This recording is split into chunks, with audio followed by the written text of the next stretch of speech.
His hands trembled as he set down the coffee cup, not from the caffeine, but from the weight of what the next 90 minutes could mean. James Morrison stood at the floor-to-ceiling window of his Manhattan penthouse, watching snow blanket Central Park 42 floors below. The city looked peaceful from this height, deceptive in its stillness. Down there, 8 million people fought their own battles. Up here, he had everything except the one thing that mattered. The Patek Philippe on his wrist, Rebecca's final gift, presented 3 days before the accident, read 6:13. Owen would wake in 20 minutes, and James needed to be present, not just physically in the room, but actually there, the way he used to be, before grief taught him that work was easier than feeling. December mornings in New York carried a particular quality of light, gray and unforgiving. It matched his mood perfectly. Today marked 4 years since Rebecca's funeral, though the actual anniversary of her death had passed 2 weeks ago. The funeral date stuck harder somehow, the finality of watching her casket lowered into frozen ground while Owen stood silent beside him, too young to fully comprehend that Mommy wasn't coming back.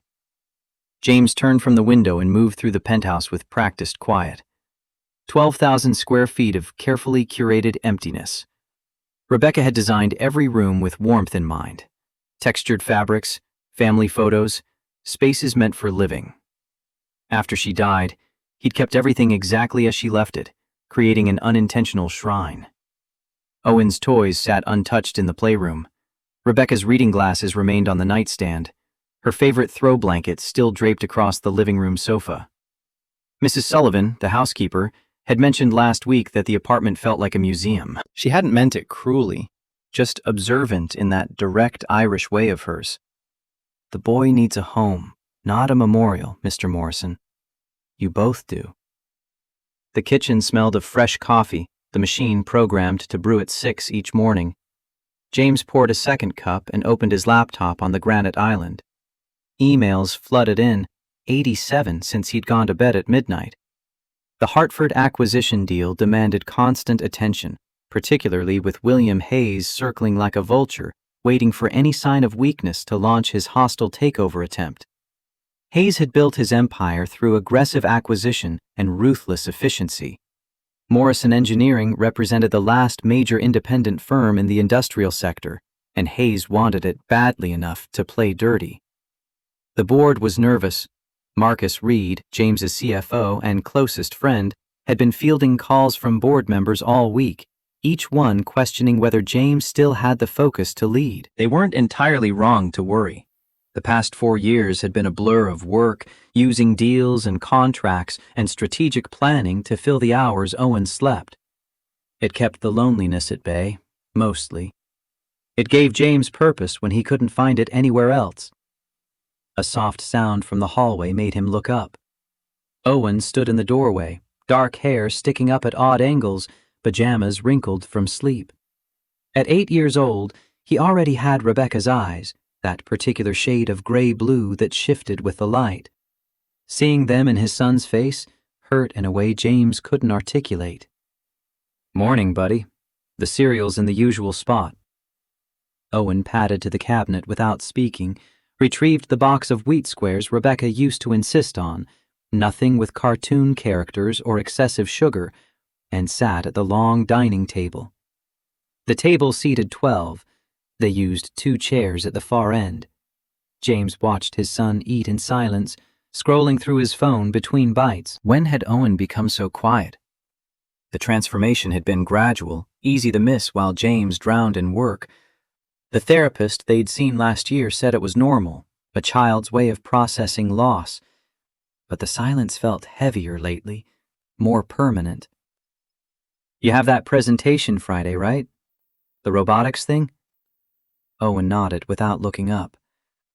"I'll try to be back from San Francisco by then." Another nod.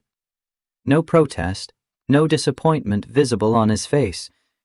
That was somehow worse than tears or anger, this passive acceptance that Dad wouldn't be there, couldn't be counted on, was always leaving for the next meeting. Mrs. Sullivan arrived at 7, her usual punctuality bringing structure to their mornings. She took one look at Owen's untouched toast and James's third cup of coffee and shook her head slightly. The gesture carried volumes. "Mr. Morrison, you're flying out this afternoon?" "Yes, back tomorrow night, possibly Thursday morning, depending on how the Hartford negotiations go." "And the boy? Owen will be fine here with you. Right, buddy?" Owen finally looked up, something unreadable crossing his features before the mask of indifference slid back into place. "Sure. I'm always fine." The words landed with more weight than an 8-year-old should carry. James felt a familiar twist of guilt, sharp and insistent. But his phone buzzed with an incoming call from Marcus. The board meeting had moved up. They needed answers about Hayes' latest move, a stock purchase that gave him significant leverage. "I have to take this." James was already moving toward his office, phone pressed to his ear, Owen dissolving into background static. 3,000 miles west, Sarah Reynolds woke to her daughter's hand shaking her shoulder. Mommy, wake up! It's the big day!" The apartment was dark, too early for the winter sun to reach their corner of Oakland. Sarah's phone screen glowed 5:03, 17 minutes before her alarm. Lily's face hovered close, eyes wide with excitement despite the hour. "I couldn't sleep. What if you forget to go? What if you're late?" Sarah pulled her daughter onto the narrow bed they shared, the twin mattress barely accommodating them both. The apartment had one bedroom, technically, but Sarah had given it to Lily. She slept here in what the landlord optimistically called a den, a glorified closet with space for a bed and not much else. "I'm not going to be late, baby, I promise. But we need a few more hours of sleep first, okay?" Lily nodded against her shoulder, but didn't move to leave, her small body warm and trusting in a way that made Sarah's chest tight. 7 years old and already so aware of their situation, too conscious of money and stress, and the way Sarah's smile sometimes didn't reach her eyes. The Morrison engineering interview had consumed Sarah's thoughts for 5 months. Making it to the final round felt like winning the lottery, except this lottery required 2 previous interviews, a technical assessment, a design challenge that took 40 hours to complete, and a presentation to the senior engineering team. She'd done all of it while working full-time at Apex Precision, parenting Lily alone, and managing the constant low-grade panic about money. The medical bills from Lily's appendicitis 2 years ago had destroyed their savings. $22,000, even after insurance. The hospital had been understanding at first, then increasingly aggressive as months passed without full payment. Collections agencies called during dinner, during work, at times specifically designed to maximize stress and shame. The mortgage was worse. 60 days. That's what the notice said, official and unforgiving in its language. 60 days to bring the account current or face foreclosure proceedings. Sarah had 38 days left now, and no solution except this interview. The Morrison position paid $180,000 annually, more than triple her current salary. It would mean stability, breathing room, the ability to give Lily a childhood that didn't involve Mom crying quietly over bills at the kitchen table. It would mean keeping their home, small as it was, instead of moving into something cheaper, farther from Lily's school, farther from the neighborhood where they'd built their fragile support system. Sarah extracted herself carefully from the bed and padded to the kitchen. The linoleum was cold under her bare feet. She'd meant to buy slippers last month, but kept finding more urgent uses for that $30. The coffee maker, a wedding gift from her mother before the cancer took her, sputtered to life with familiar comfort. While it brewed, Sarah retrieved the navy blazer from where it hung on the bathroom door. Her only suit, purchased 6 years ago for a job interview at a company that no longer existed. The cuffs showed wear, and the lining had started to separate near the left shoulder, but it was professional enough if she kept the jacket buttoned. On the kitchen counter sat a small cardboard robot, one leg dangling by a thread of tape. Lily had named it Rex 9, insisting the 9 was critical because it represented the number of times she'd rebuilt it after various crashes and design failures.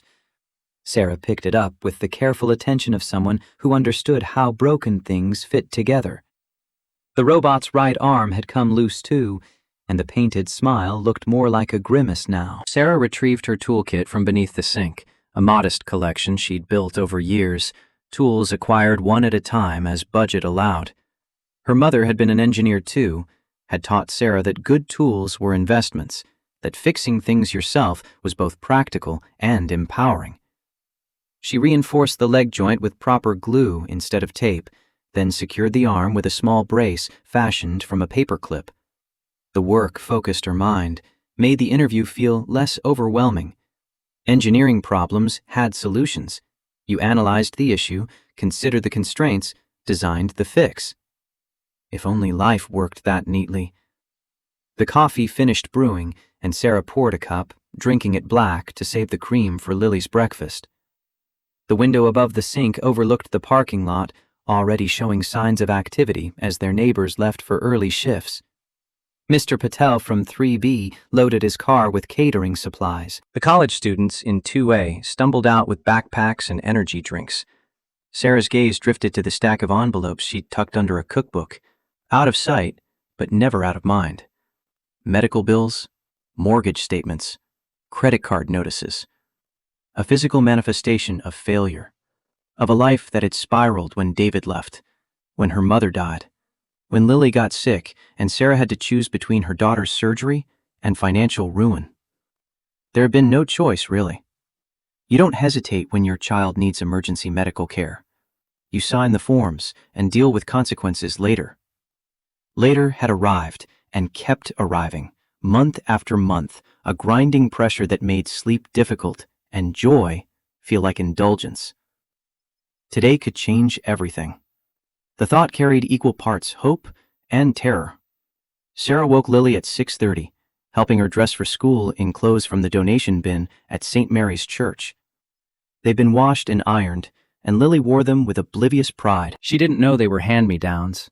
Or maybe she did, and simply didn't care. 7-year-olds possessed a remarkable ability to find happiness in small things, a skill Sarah envied. Breakfast was scrambled eggs and toast, orange juice in the only uncracked glass they owned. Lily spotted Rex 9 immediately, rushing to examine the repairs. You fixed him! The tape kept falling off no matter how much I used. Rex 9 needed some professional engineering assistance. Sarah kept her voice light, matching her daughter's enthusiasm. Just a little reinforcement at the joint points. The paper clip acts as a structural brace for the arm. Lily turned the robot carefully in her small hands, examining the fixes with serious concentration that reminded Sarah painfully of her own mother. That's what I'm going to do too. Fix things and make them better, just like you. The simple declaration lodged something sharp in Sarah's chest. Her daughter's admiration was both gift and burden. Every day she fought to be worthy of it, to prove that single motherhood and financial struggle didn't mean failure, that they could build a good life despite everything stacked against them. Big day, Mommy. Lily's voice turned small and hopeful as she returned to her breakfast. The interview. Sarah smoothed her daughter's hair, dark and fine like David's, one of the few things he'd contributed to their child. Yeah, baby. Big day. If you get the new job, can we get pizza every Friday? The question hit her in the chest. Such a modest dream for a 7-year-old to have. Sarah forced a smile past the tightness in her throat. When I get the job, we'll get pizza every Friday. Promise. Lily nodded solemnly, as though they'd made a sacred pact. Then her expression shifted, a small furrow appearing between her eyebrows. Do you think Daddy would be proud? The question came from nowhere, as they often did with Lily. David had been gone 4 years, vanishing when his gambling debts got too dangerous, when the people he owed made threats he took seriously. He'd left a note, "Sorry, I'll send money when I can," and disappeared. No money ever came. No calls, no letters, nothing except abandonment. Sarah had filed for divorce, been granted sole custody in absentia, and rebuilt their lives piece by fragile piece. Lily had been 3 then, young enough that David existed more as concept than memory. She'd constructed an image of him from Sarah's carefully neutral comments and her own childish imagination. He would be proud of you, always. Sarah kept her voice steady, refusing to poison her daughter against the father who'd chosen running over responsibility. But I'm proud of you too, and I'm here. That's what matters most. Lily seemed satisfied with that answer, returning to her eggs with the enviable ability children had to process complex emotions and move on. Sarah watched her eat, memorizing the moment. This small girl in donated clothes, eating breakfast in their struggling apartment, still finding joy in a fixed robot and dreams of Friday pizza. Whatever happened today, Sarah would protect that joy. That's what mothers did. The BART platform at 8:47 was crowded with morning commuters, a sea of business attire and tired faces. Sarah stood near the edge, portfolio clutched under her arm like a shield. Inside were her designs, her innovations, her proof that she belonged in rooms where decisions were made and futures were shaped. The train arrived, and Sarah found a window seat, reviewing her portfolio one final time. The production line redesign that increased efficiency 23%. The cost-saving modifications to Apex's hydraulic systems. The sustainability proposal they'd ignored because why listen to a junior engineer, especially one who kept leaving early for parent-teacher conferences and doctor's appointments? Morrison Engineering would be different. They were known for valuing innovation over politics, for promoting based on merit rather than tenure, or so the company website claimed. Sarah needed to believe it was true. The financial district rose around them as the train descended underground. Steel and glass monuments to success Sarah could barely imagine. She'd grown up working class in Sacramento, daughter of a single mother who'd fought her way through engineering school while raising a child alone. The parallel wasn't lost on Sarah, history repeating, though she'd hoped to break the cycle before it consumed her too. Her mother had died 10 years ago, cancer eating through her lungs despite never smoking a day in her life. Sometimes life was just cruel and random, no engineering solution to fix it. She'd left Sarah her tools, her work ethic, and a half-paid-off house that Sarah eventually sold to cover her mother's final medical bills. Now here she was, 35 and starting over, hoping one interview could redirect the trajectory of her life. Montgomery Station appeared at 9:15. Through the window, Sarah could see the Morrison Engineering Building rising above the street, all glass and steel and promise. The tower seemed to pierce the low clouds, its upper floors disappearing into gray sky. 15 minutes to walk 2 blocks and climb to the 14th floor. 15 minutes until her life could finally shift towards something better. The doors opened. Sarah stepped onto the platform, portfolio under her arm, mentally rehearsing her opening statement one more time. I redesigned Apex's production line, increasing efficiency 23% while reducing costs. My expertise in mechanical systems optimization has consistently delivered measurable results. She'd practiced it so many times the words felt empty. But that's how interviews worked. You packaged yourself neatly, highlighted strengths, minimized weaknesses, pretended confidence you didn't feel. The snow had started falling harder, fat flakes that melted on contact with the heated platform. Weather reports had warned about the storm system moving in, unusual for San Francisco, but not unprecedented. Sarah checked her watch, 9:17. Still time to arrive early, make a good impression. She took 3 steps toward the exit stairs. The world started shaking. At first, it felt like the train was still moving, some trick of momentum and inner ear confusion. But then the shaking intensified, and the platform bucked beneath her feet like something alive and angry. The overhead lights swayed violently, their fixtures groaning against mounting stress. Glass shattered somewhere in the distance, the sound like 1,000 wind chimes breaking at once. Sarah grabbed for a support column as her portfolio fell, papers scattering across the trembling concrete in a chaos of diagrams and carefully formatted text. Screams erupted around her, commuters dropping bags and phones and coffee, scrambling for purchase on a surface that refused to stay still. Earthquake. The word formed in her mind with clinical detachment, even as adrenaline flooded her system. Magnitude unknown. Epicenter uncertain. Duration impossible to predict. She'd studied seismic engineering in school, understood the forces at play, the way buildings were designed to flex and absorb rather than resist. Knowledge didn't make the experience less terrifying. The shaking peaked, and Sarah tightened her grip on the column, feeling the vibrations travel through metal and concrete and into her bones. A ceiling panel crashed down 10 feet to her left. Someone shouted for everyone to get down, stay away from walls. The emergency systems kicked in, and the platform lights cut out, replaced by battery-powered emergency strips that cast everything in harsh red. Then, as suddenly as it started, the shaking stopped. The silence that followed felt unnatural, broken only by distant sirens and people calling out to each other in voices tight with fear. Sarah's hands were shaking from adrenaline, from the primal response of a body reminded how fragile everything was. She looked at her watch, 9:20, 10 minutes until her interview. The Morrison building stood just 2 blocks away, still visible through the station exit, apparently intact. She could still make it if she ran. Sarah bent to gather her scattered papers, shoving them back into the folder with trembling fingers. Production line efficiency, cost reduction strategies, mechanical systems optimization. The words seemed absurd now, trivial in the aftermath of the earth literally moving beneath her feet. That's when she heard it. A sound that cut through all the other noise, quiet and desperate, coming from somewhere beyond the platform. "Help! Someone, please help!"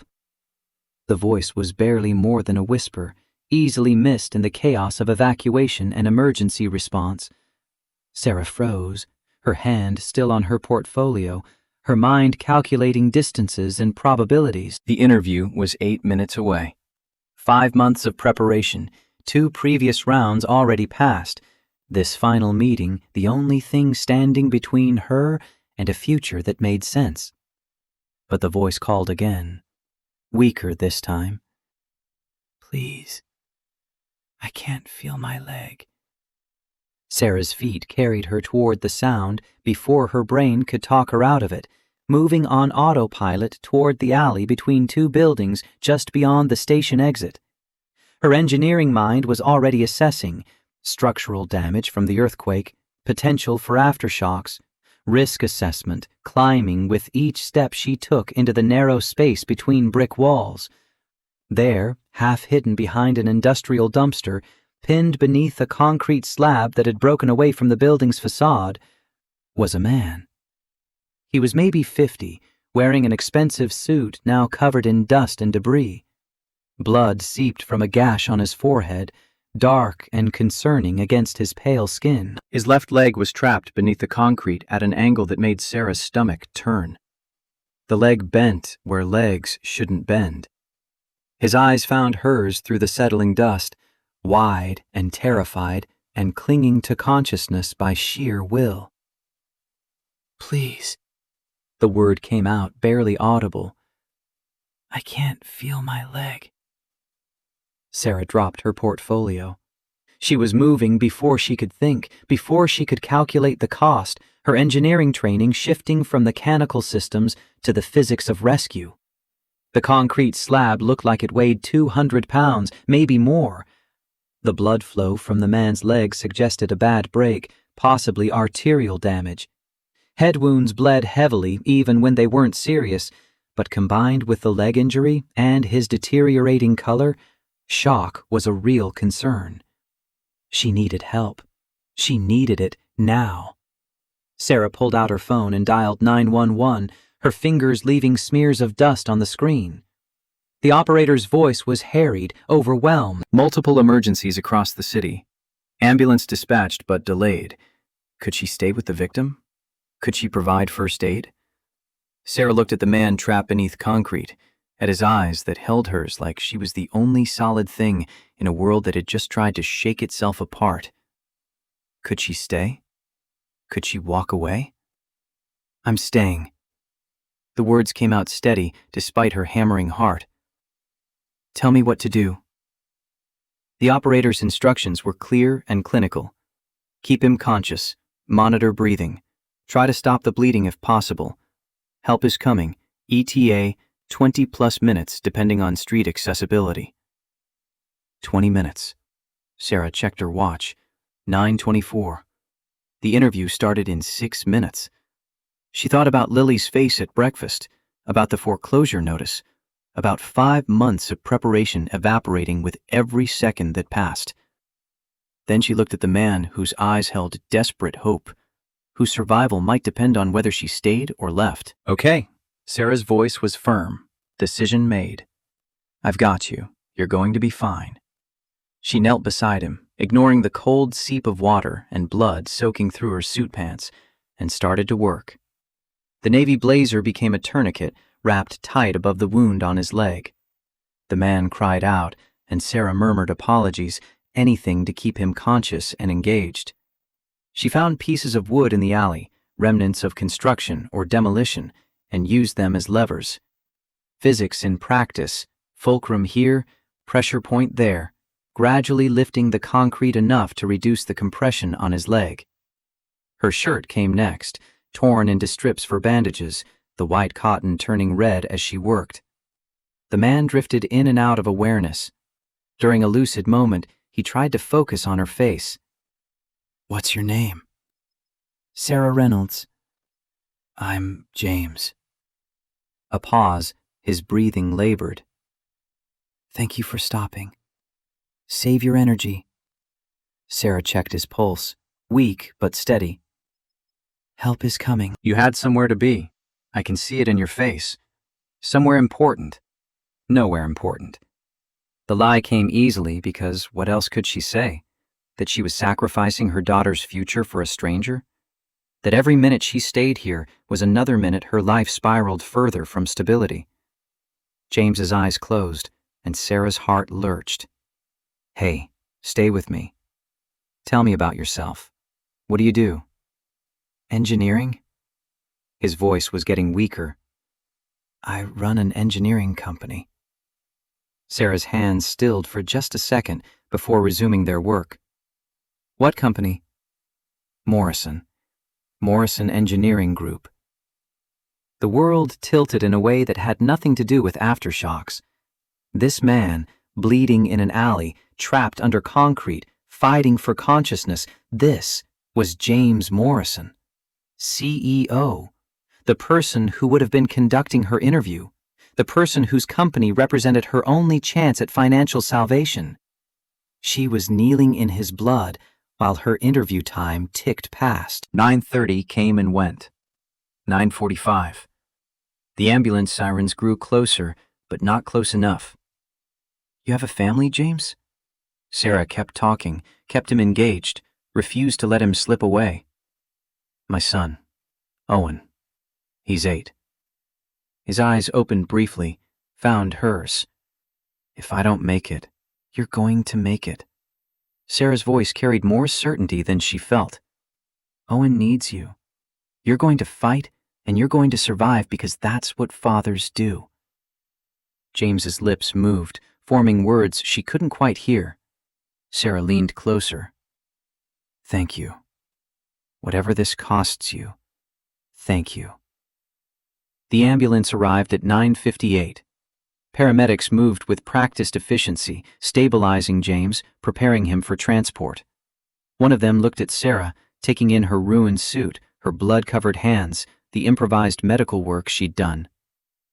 "You saved his life. That tourniquet stopped the arterial bleeding. Another 10 minutes, and he'd have been gone." Sarah nodded numbly, watching them load James onto a stretcher. His eyes found hers one last time before the ambulance doors closed, some expression passing between them that she couldn't name. Gratitude, maybe, or apology, or simply acknowledgement that she'd made a choice, and they both knew what it had cost. The ambulance pulled away, and Sarah stood alone in the alley, covered in a stranger's blood, her suit destroyed, her hands shaking with delayed shock. She pulled out her phone with trembling fingers.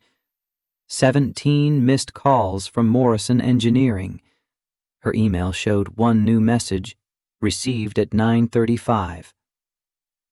Dear Ms. Reynolds, due to earthquake evacuation, all interviews are canceled. We will not be rescheduling at this time. The position has been filled internally. Thank you for your interest in Morrison Engineering Group. Sarah read the words 3 times before their meaning fully penetrated. Not postponed. Not rescheduled. Filled. Gone. 5 months of preparation, countless hours perfecting her designs, the hope that had sustained her through collection calls and foreclosure threats. All of it evaporated in a single email. She'd saved James Morrison's life and lost her own future in the process. The irony would have been funny if it wasn't so devastating. Sarah walked to a bench 2 blocks from the alley and sat down, still processing what had just happened. Her portfolio lay abandoned in the BART station, probably trampled or stolen by now. Her suit was ruined beyond repair, her hands were covered in dried blood, and her entire body ached from the adrenaline crash.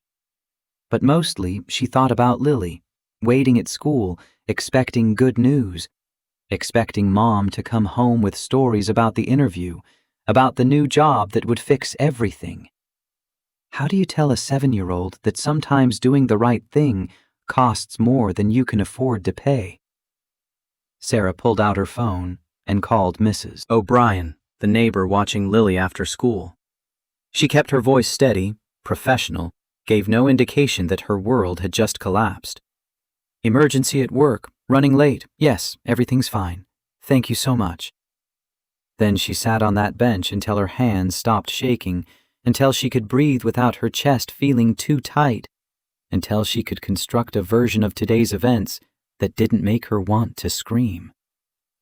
The snow fell harder now, accumulating on her shoulders, melting in her hair.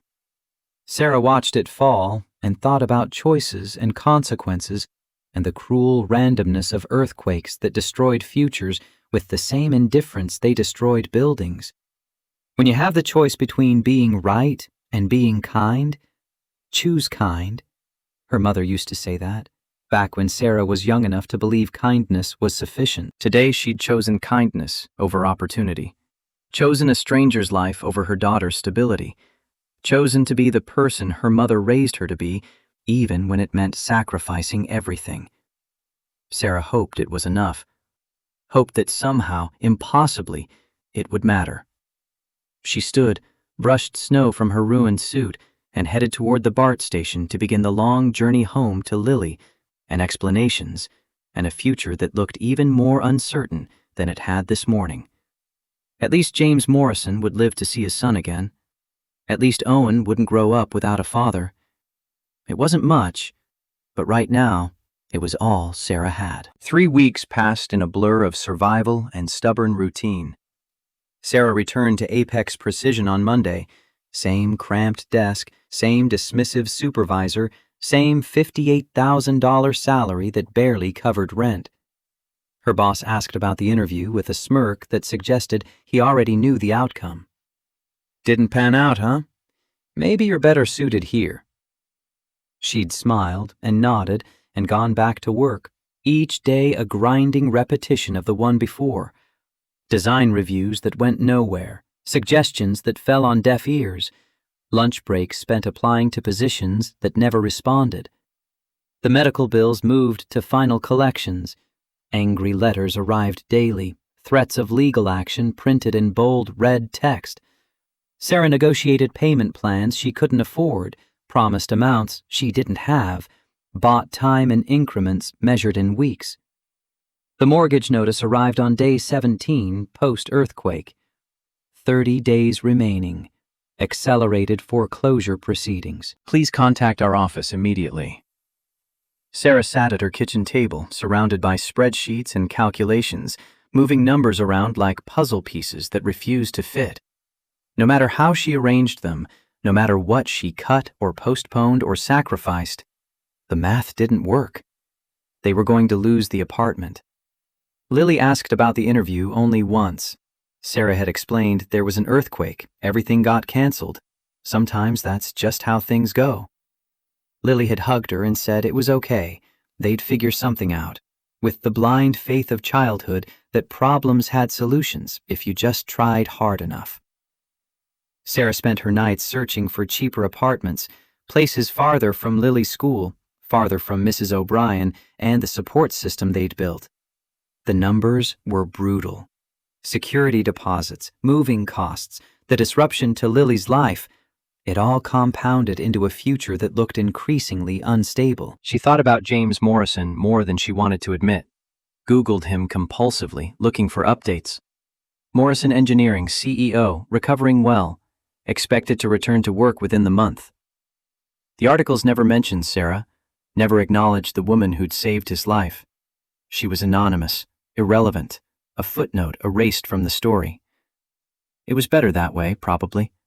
No complications, no awkward gratitude, no reminder of what her choice had cost. On day 21, Sarah took her laptop to the Mill, a coffee shop on Divisadero near Apex's office. She went there sometimes on lunch breaks when she needed to escape, to sit somewhere that wasn't work or home, to pretend for an hour that her life had more spaciousness than it did. The place had good Wi-Fi and strong coffee, and the barista knew her order well enough to start making it when she walked in. Small luxuries that shouldn't matter, but somehow did. Sarah found her usual table by the window and opened her laptop, pulling up the latest design flaw she was troubleshooting. Apex's hydraulic system had been failing intermittently, and Sarah had finally isolated the issue to a pressure valve that needed recalibration.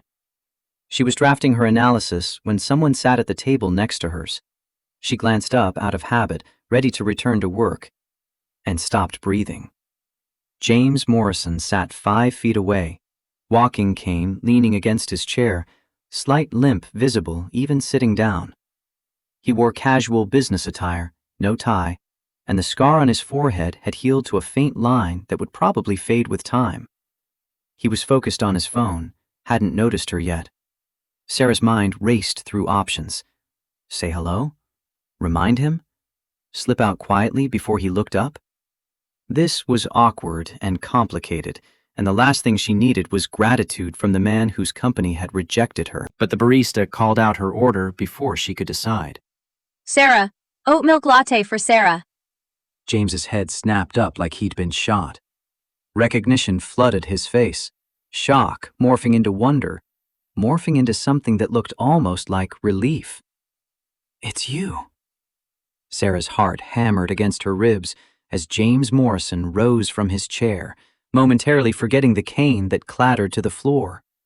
The sound drew attention from nearby tables, but his focus never wavered from her face. Sarah Reynolds. The fact that he remembered her name hit harder than she'd expected. She'd been conscious for their entire interaction, had made deliberate choices, had walked away with full awareness of consequences. He'd been bleeding out, fading in and out of consciousness, struggling to stay present. Yet somehow, her name had stuck. Mr. Morrison. Her voice came out steadier than she felt. How are you? Alive? He retrieved his cane with visible effort, the limp more pronounced when he moved because of you. The gratitude in his tone made her uncomfortable. Sarah gestured vaguely toward his table, unsure of protocol. She hadn't planned for this encounter, hadn't rehearsed what to say to the man whose life she'd saved while destroying her own prospects. Please, James motioned to the empty chair across from her. Can we talk? The coffee shop suddenly felt too small, too warm. Sarah's instinct was to decline, to maintain the distance that made this manageable. But something in his expression, vulnerability mixed with determination, made refusal seem cruel. She nodded, and James sat, moving carefully, years of athletic confidence replaced by the caution of someone relearning trust in their body. The barista brought his order without being asked, clearly irregular, and James thanked her with the easy courtesy of someone accustomed to service.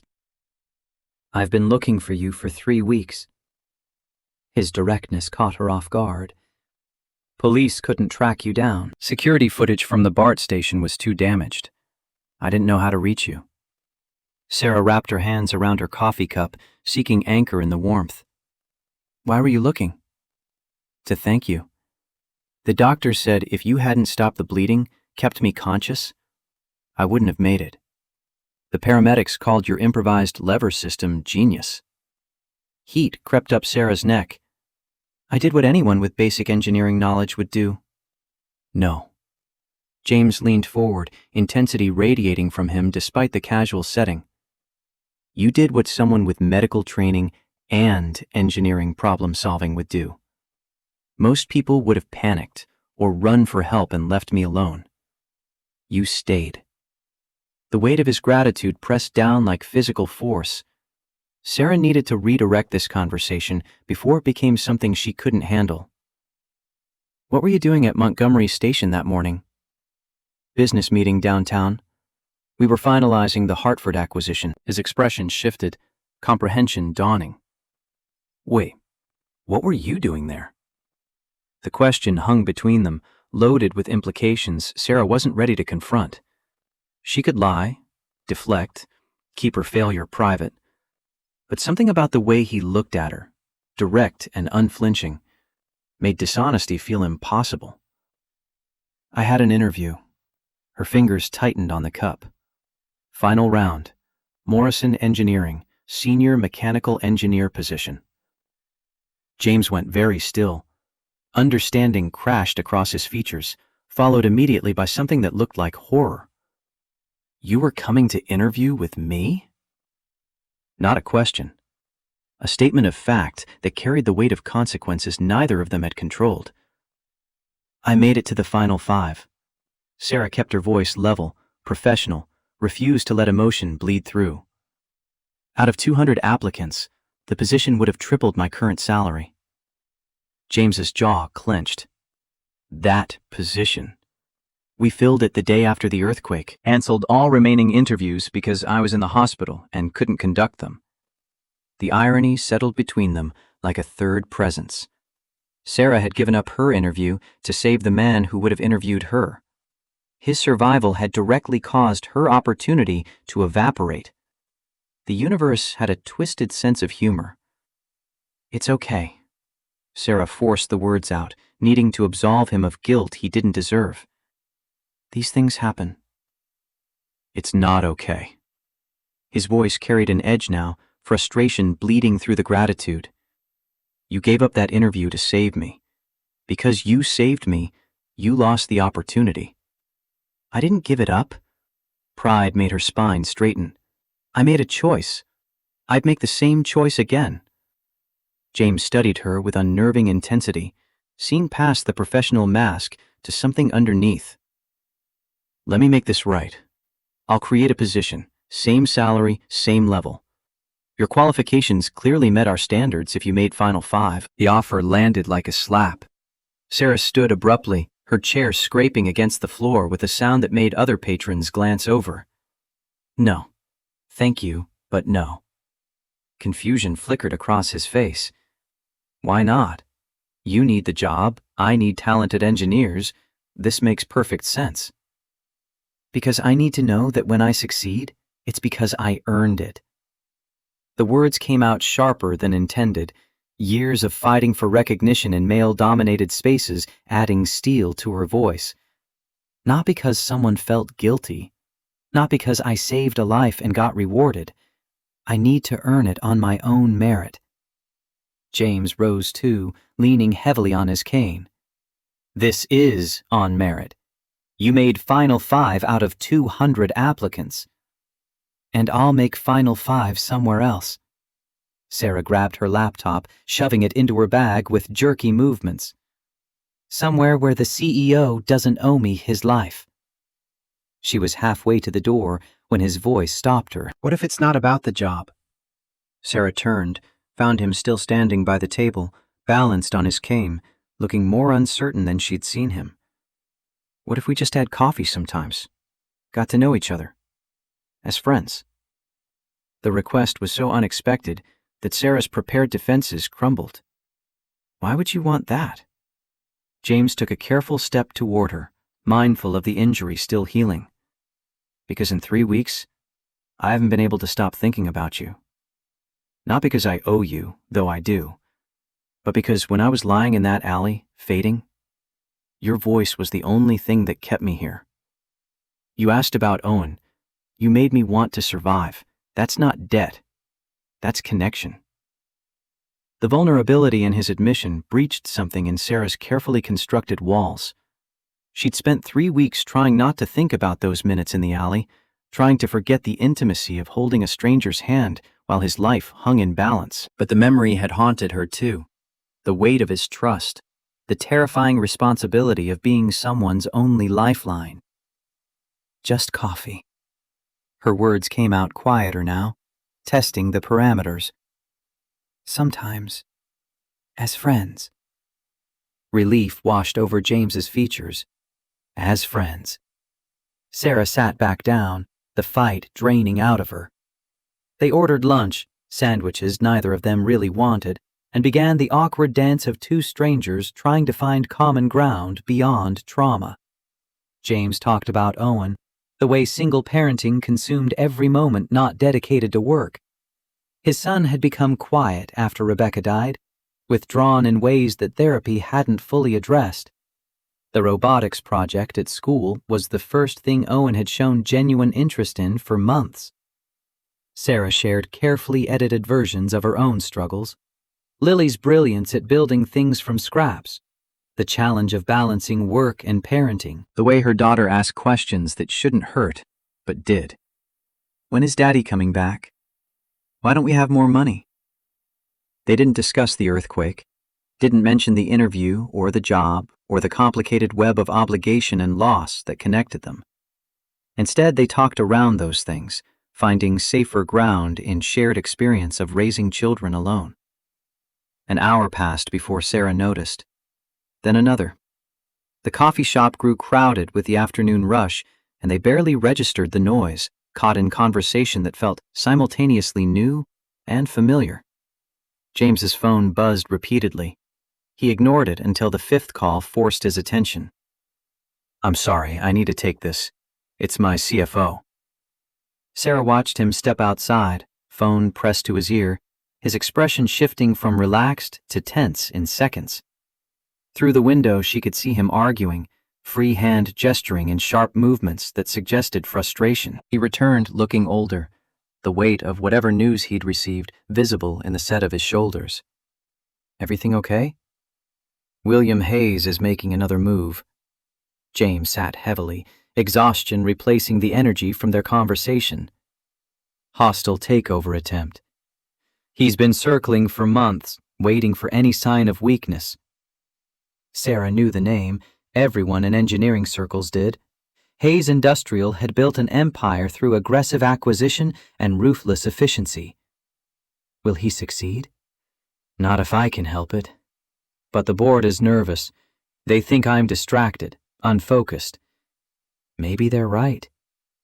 The admission surprised her. CEOs didn't usually confess doubt to people they barely knew. You're recovering from a near-death experience. Anyone would be distracted.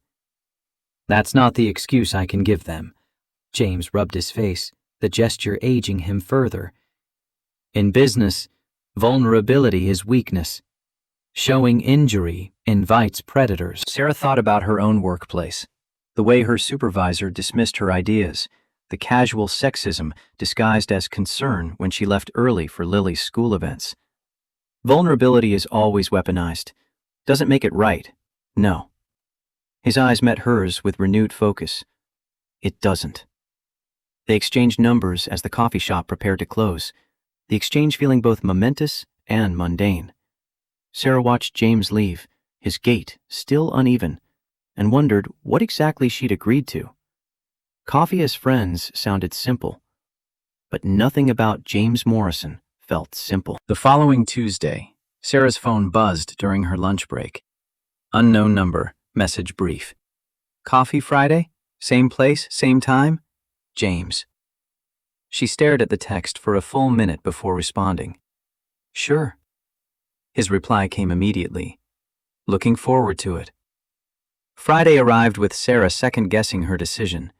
She had bills to review, apartment listings to research, 100 practical tasks more important than coffee with a man she barely knew.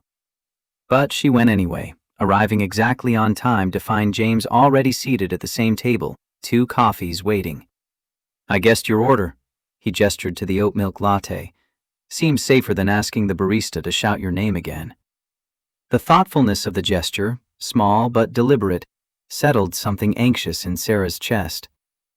They fell into conversation more easily this time, the awkwardness of first meeting replaced by the comfort of established rapport. James talked about the Hartford deal falling through, Hayes's latest stock purchase, the board meeting where 3 directors questioned his leadership. The vulnerability in sharing these professional crises suggested either trust or desperation. Sarah suspected both.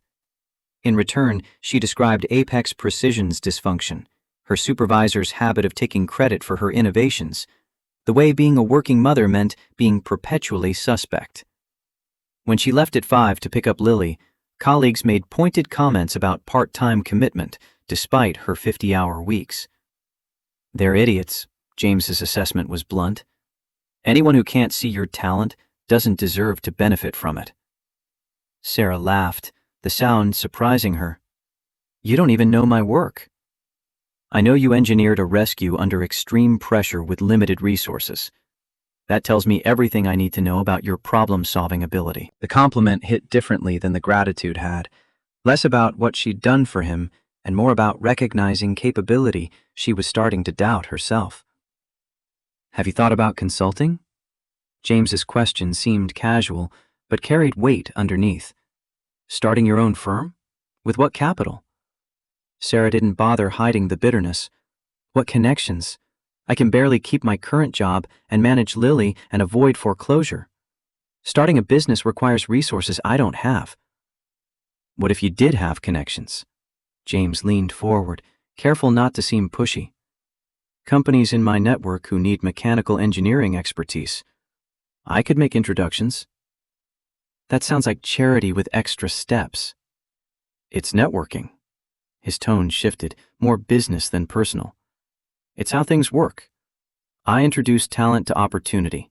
You deliver results. They pay you. I get nothing except knowing I helped. You get to absolve yourself of guilt for costing me the Morrison job. The accusation landed harder than Sarah intended. James flinched, but didn't retreat. Maybe. Partially.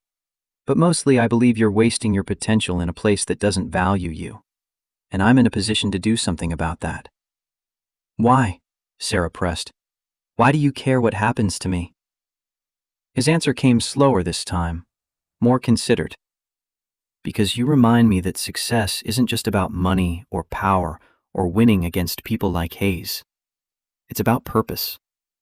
And I think you have purpose. I've forgotten. The honesty disarmed her. Sarah sat back, processing this man who ran a multi-million-dollar company but admitted to losing purpose, who fought hostile takeovers while wondering if the fight mattered. One introduction. Her conditions were firm.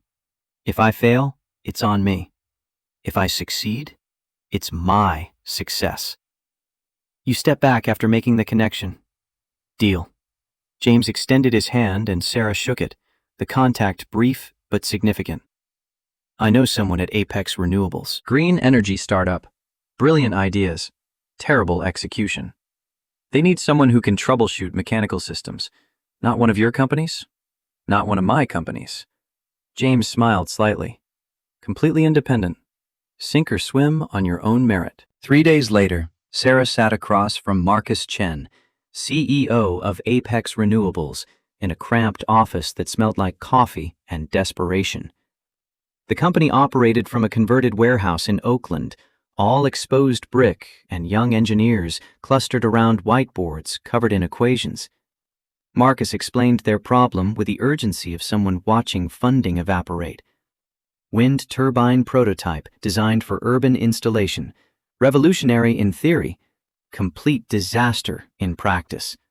Catastrophic vibration at certain wind speeds, efficiency plummeting below commercial viability. Can I see it? Sarah was already pulling out her notebook, mind shifting into problem-solving mode.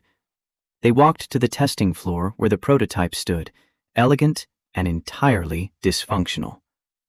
Sarah circled it slowly, observing the blade configuration, the mounting system, the control mechanisms. Within 20 minutes, she'd identified 3 critical issues: resonance frequency mismatch, inadequate dampening, and a center of gravity problem that amplified rather than absorbed oscillation. Marcus watched her work with growing hope. You see it, not a question. Sarah nodded, already sketching solutions. I see it. Your blade pitch control needs dynamic adjustment. You're treating wind load as constant when it's variable. Plus, your dampening system fights the oscillation instead of channeling it. Can you fix it? Sarah met his eyes directly. I can design a solution. You'll need to implement it. But yes, I can fix it. Marcus offered her a consulting contract on the spot. 4 months, $85,000, with potential for extension if results met projections. Sarah negotiated up to $90,000, her hands shaking slightly as she signed paperwork that felt like jumping off a cliff. She called James from her car, hands still trembling. I got it. They offered a contract. Of course you did. His voice carried satisfaction, but no surprise. You're brilliant. They're lucky to have you. You only made the introduction. Sarah needed him to understand. I earned the contract. I know. And that's exactly why I'm proud of you. The word proud lodged somewhere in Sarah's chest, unexpected and too intimate for friends. She changed the subject quickly, thanked him again, and drove to pick up Lily, with her mind spinning through next steps. That night, after Lily was asleep, Sarah drafted her resignation from Apex Precision. 2 weeks' notice, professional and final. She'd been there 6 years, watched less qualified men get promoted while she stagnated, endured condescension disguised as mentorship. Walking away felt like shedding dead weight. She filed the LLC paperwork the next morning, Reynolds Engineering Solutions. The name felt both presumptuous and right. Her mother would have been proud. The thought brought tears Sarah hadn't expected, grief mixing with determination. James continued calling weekly, their coffee meetings becoming routine punctuation in Sarah's increasingly chaotic schedule. She was working from home now, her dining table converted to office space, laptop surrounded by technical drawings and calculation sheets. The Apex Renewables project consumed her, but in the best way, challenging, engaging, the kind of problem-solving she'd been built for. Lily asked questions about the new work schedule, the papers everywhere, why Mommy seemed tired, but also happier. Sarah explained about starting her own company, being her own boss, how sometimes you had to take risks to make things better. Like when you helped the man in the earthquake? Lily's question was innocent but precise. Exactly like that. Sarah pulled her daughter close. Sometimes the scary choice is the right choice. April arrived with spring weather and a crisis that tested everything Sarah thought she understood about work-life balance. Lily's science fair was scheduled for Thursday at 10 a.m. Sarah had blocked the entire morning, helped Lily practice her presentation until they both had it memorized, promised to be in the front row taking pictures. Wednesday night, her phone rang at 11:15. Marcus from Apex Renewables, voice tight with barely controlled panic. The wind turbine prototype collapsed during overnight testing. Catastrophic structural failure. Investor demo scheduled for Friday morning. If they couldn't demonstrate a working prototype, funding would evaporate and Sarah's contract payment along with it. I need you here at 7 a.m. Marcus wasn't asking. This is $2 million on the line. For us and for you. Sarah's mind raced through the math. $45,000 of her contract fee was tied to successful completion, money she desperately needed. Money that meant keeping their apartment, paying down medical bills, giving Lily stability. I have my daughter's science fair at 10. Sarah, this is make or break, please. The impossible choice crystallized with brutal clarity. Go to Apex and save the contract, but miss Lily's presentation. Stay for the science fair and potentially lose everything she'd built. Her daughter's sleeping form was visible through the open bedroom door, peaceful and trusting. Sarah thought about all the promises she'd made, all the times she'd chosen Lily over everything else. But she also thought about the foreclosure notice, the bills, the precarious foundation their life rested on. I'll be there at 7. The words tasted like failure. But I'm leaving at 9:30 to make the science fair. I'll stabilize the prototype, then come back after to finish repairs. Marcus exhaled relief. Thank you. I know this is asking a lot. Sarah ended the call and sat in the dark kitchen, hating herself for the choice, but unable to see an alternative. She set her alarm for 5 a.m. and tried to sleep, knowing it wouldn't come easily. Thursday morning arrived too fast. Sarah woke Lily gently, helped her dress, made breakfast through a fog of exhaustion and anxiety. Sweetheart, I have an emergency at work. I'll be there for your presentation, I promise. But I might be a little late. Lily's face fell before she caught it, replacing disappointment with the too mature understanding of a child who'd learned not to expect reliability. It's okay, Mommy. I know work is important. The words cut deeper than anger would have. Sarah knelt to eye level. You're important. The most important thing in my life. I will be there. Mrs. O'Brien arrived to walk Lily to school. Sarah grabbed her laptop and tools and drove to Apex Renewables with guilt riding shotgun. The prototype damage was worse than Marcus described. Stress fracture in the main shaft, blade mounting system partially sheared, control systems offline. Sarah worked with focused intensity, isolating the failure point, designing a temporary reinforcement that would hold for the demo while she engineered a permanent solution. The clock became an enemy. 7:30, 8 o'clock, 8:45. She was making progress, but too slowly, the complexity of the system fighting every shortcut she attempted. 9:15, and Sarah made her decision. The temporary fix would hold. It had to. She packed her tools, told Marcus she'd return after noon, and ran for her car. Traffic was nightmare. Construction on the bridge, accident blocking 2 lanes. The minutes ticked past with agonizing slowness. 9:40, 9:55. The science fair started at 10, but Lily's presentation slot was 10:15. Sarah could still make it if the universe showed any mercy. She arrived at the school at 10:12, parked illegally, and sprinted to the gymnasium with grease still visible on her hands from the prototype repairs. Her breath came in gasps as she pushed through the double doors, scanning desperately for Lily's display. She found it in the back corner, a solar-powered recycling sorter built from cardboard and salvaged electronics, painted with Lily's careful attention to detail. But Lily wasn't there. Panic surged until Sarah spotted them near another project's display. Lily and 2 people Sarah recognized from coffee shop photos James had shown her. James and a boy who must be Owen. James saw her first, his expression shifting from focus to relief. You made it. Sarah approached slowly, taking in the scene.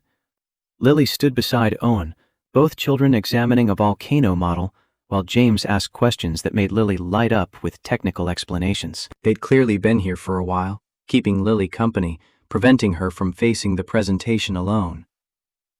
What are you doing here? The question came out breathless, confused. Owen's science fair is same day, different time slot. James gestured to a display 3 rows over where a complex robot stood waiting. We came early. Found Lily setting up alone. Lily spotted Sarah and ran over, arms wrapping tight around her waist. Mommy, You made it! Mr. Morrison and Owen helped me practice my presentation. I was scared you wouldn't come. Guilt crashed over Sarah in waves. I'm sorry, baby. I had an emergency at work. I know. Lily's voice carried no resentment, just acceptance. But Mr. Morrison said sometimes grown-ups have really hard choices, and you're brave for coming back. Sarah looked at James over her daughter's head, finding his eyes already on her.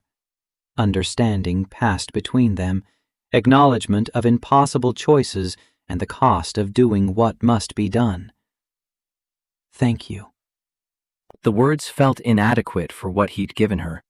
Not just time with Lily, but the grace to not have failed completely. That's what friends do.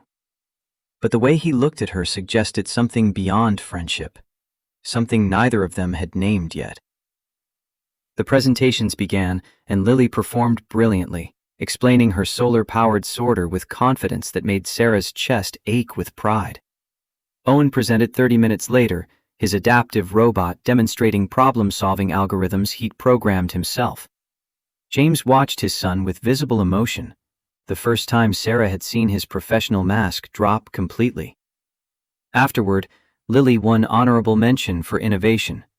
Owen took second place in his category. The children celebrated together, already planning collaborative projects with the easy friendship of kids who'd bonded over shared interests. Sarah and James stood to the side, watching their children plot robot modifications and solar panel improvements. This should feel simple. 2 single parents, 2 kids who got along, mutual understanding and respect. But Sarah felt the complexity underneath, the way gratitude had evolved into something more dangerous. I need to get back to Apex. Sarah broke the comfortable silence. Finish the repairs I started this morning. I'll drive Lily to your apartment. James offered it casually, like they'd known each other for years rather than weeks. Owen and I don't have plans. They can work on robots while you finish saving the prototype. That's too much. Sarah. James's voice stopped her protest. Let me help. Not because I owe you. Because your daughter shouldn't have to sit in an office while you work. Because Owen needs friends. Because this is what people do for each other. The kindness threatened to undo her. Sarah nodded, not trusting her voice, and gave James her apartment key with instructions she barely remembered later. She returned to Apex Renewables and worked through the afternoon, perfecting the repairs, testing and retesting until Marcus pronounced the prototype functional. The investor demo the next morning went flawlessly. Funding secured, contract payment guaranteed. Sarah should have felt triumphant. Instead, she felt hollowed out, aware that today's success had required help she hadn't asked for, but desperately needed. She arrived home at 6:30 to find chaos. Lily and Owen had converted the living room into a robot laboratory, cardboard and wire and motors spread across every surface. James sat cross-legged on the floor, helping them troubleshoot a solar panel connection, his expensive suit jacket abandoned, sleeves rolled up, completely absorbed in the project. The scene stopped Sarah in the doorway. This tableau of domesticity, of family, of the life she'd been too scared to imagine. It threatened everything she'd carefully constructed to keep herself safe. James looked up, smiled, and Sarah felt something crack in her chest. This man who'd walked into her life through pure chance, who'd given her opportunities and support and friendship without demanding anything in return. She was falling for him. Had been falling since that first coffee, maybe since those moments in the alley when his hand gripped hers like she was the only solid thing in a dissolving world. And falling meant risk, meant Lily getting attached, meant inevitable heartbreak when reality reasserted itself and reminded them they came from different worlds. Mommy! Lily bounced over, covered in motor oil and joy. Look what we built! It's a hybrid power system that uses both solar and kinetic energy. Sarah admired the creation, praised the innovation, all while acutely aware of James's presence, the way he watched her with expression she couldn't read. After Lily and Owen returned to their project, James followed Sarah to the kitchen. Today must have been brutal. Sarah poured water she didn't want, needing something to do with her hands. It was what it was. I made it work. You always do. James leaned against the counter, close enough that she could smell his cologne mixed with cardboard dust from the robot building. But you shouldn't have to do it alone. I've been doing it alone for 4 years. The words came out sharper than intended. I'm used to it. That doesn't mean it's right. His voice dropped lower, more intimate. Sarah, I know we said friends, but don't. She cut him off, unable to hear what came next. Please don't. Why not? Because I can't afford to. The truth spilled out, raw and desperate. Every time I see you, I want things I can't have. Every time Lily talks about Owen, I see her getting attached to stability that isn't real. When this falls apart, and it will, it won't just hurt me. It'll destroy her. What if it doesn't fall apart? James pushed away from the counter, moving closer. What if this is real? You're a CEO. Sarah gestured at the apartment around them, the worn furniture and peeling paint. I'm a consultant barely scraping by. You live in a Manhattan penthouse. I almost lost this place to foreclosure last month. We're from different worlds, James. That doesn't change just because we want it to. I don't care about worlds. His hand reached for hers, warm and solid. I care about you. Caring isn't enough. Sarah pulled away, even though every instinct screamed to stay. I won't let my daughter get attached to something that can't last. I won't do that to her. Then what do you suggest? Frustration bled into James's voice. We stop having coffee? Stop being friends? Pretend we don't feel this? I don't know. Sarah's voice broke on the admission. I just know I can't be another thing you fix. Another problem you solve because it makes you feel better about the life you saved. Is that what you think this is? James looked genuinely hurt. Guilt? Obligation? Isn't it? The question hung between them, unanswered because neither knew the truth. Was this connection built on gratitude and proximity, destined to fade once reality intruded? Or was it something real that could survive the weight of their different circumstances? James left shortly after, taking Owen and a promise to call next week that Sarah knew she wouldn't answer. She watched from the window as he helped Owen into the car as they drove away into the evening and felt the loss before it was complete. Lily appeared at her side, small and perceptive. Are they coming back? I don't know, baby. Sarah pulled her daughter close. I don't know. 2 months passed like a wound slowly closing, necessary but painful. Sarah threw herself into Reynolds Engineering Solutions with the kind of focus that left no room for regret. Apex Renewables had been so pleased with the turbine fix that they'd extended her contract and referred her to Precision Manufacturing, a mid-size firm struggling with production line inefficiencies.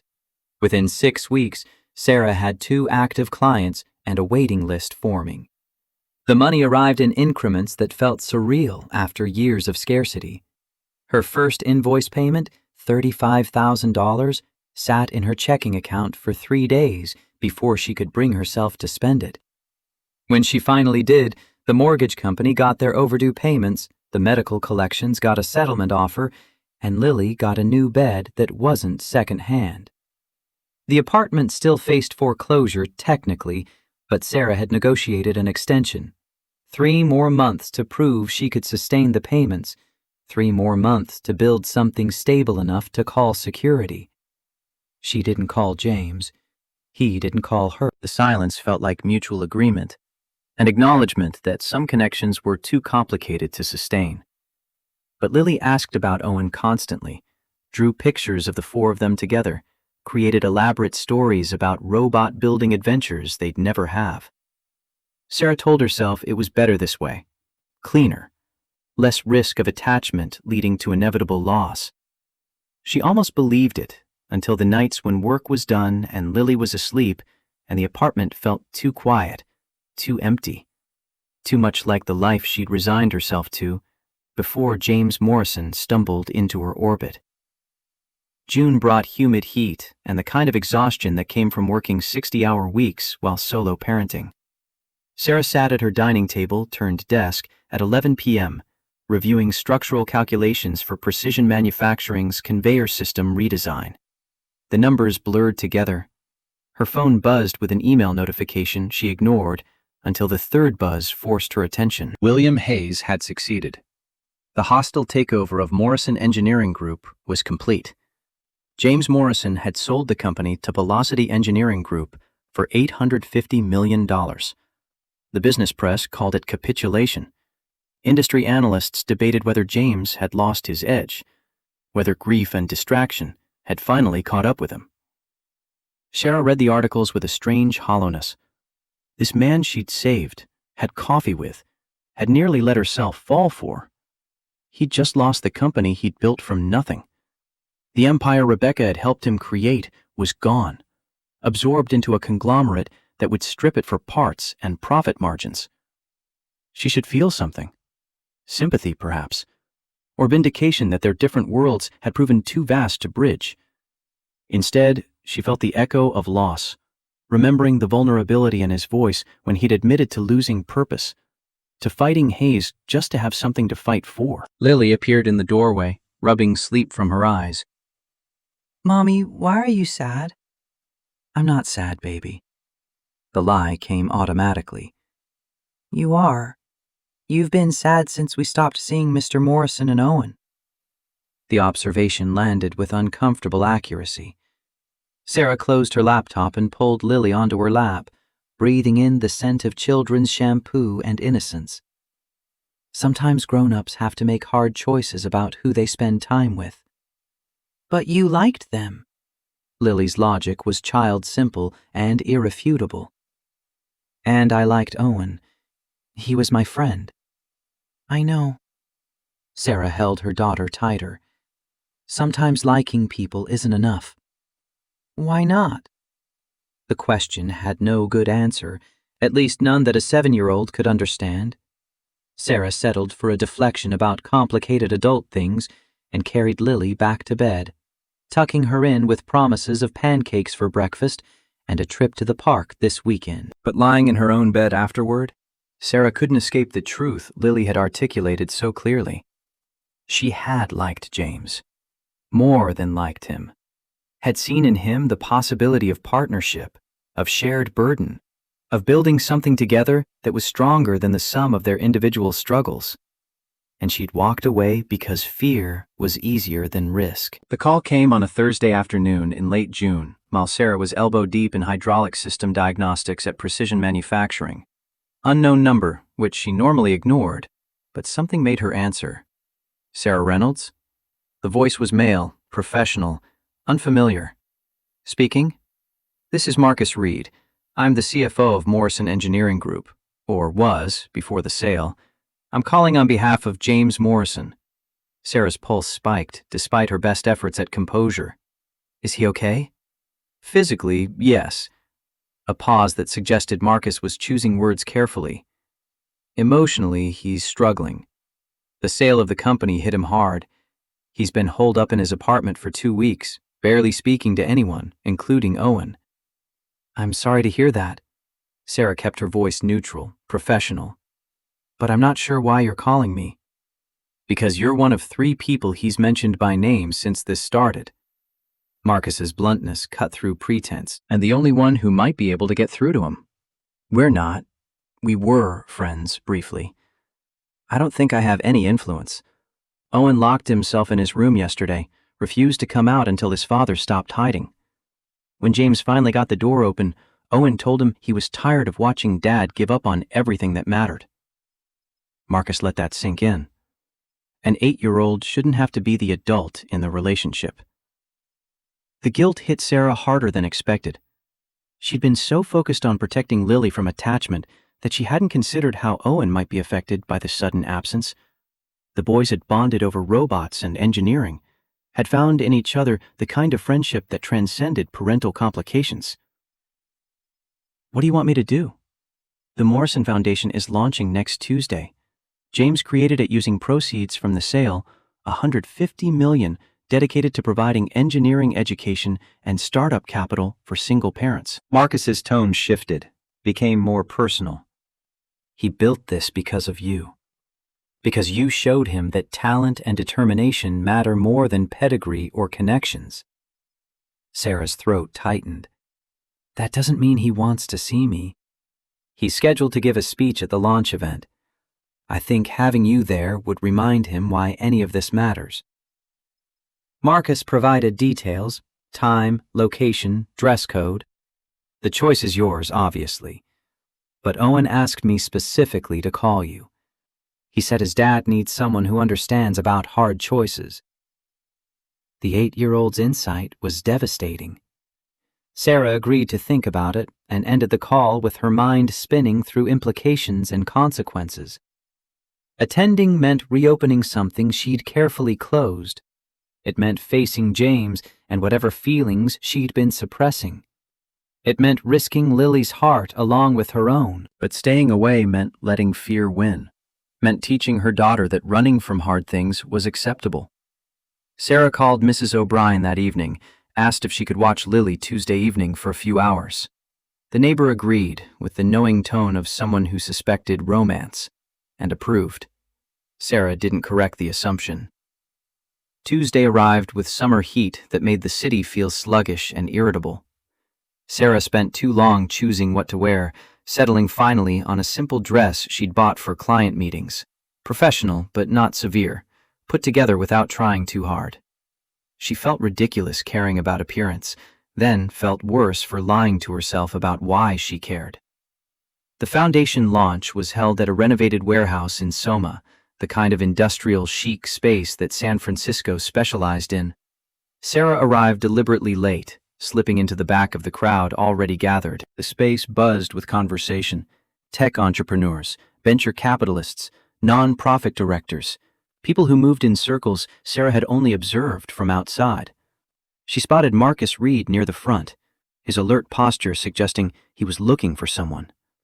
Sarah stayed hidden in the crowd, unwilling to draw attention before she'd decided whether staying was wise. James appeared on the small stage, looking thinner than Sarah remembered, his suit hanging slightly loose on a frame that suggested missed meals and stress. But his voice carried steady when he began speaking, addressing the crowd with the confidence of someone who'd given 1,000 presentations. 3 months ago, I lost my company. The opening line made the room go quiet. People shifted, uncertain whether this was confession or strategy. I thought I'd lost everything.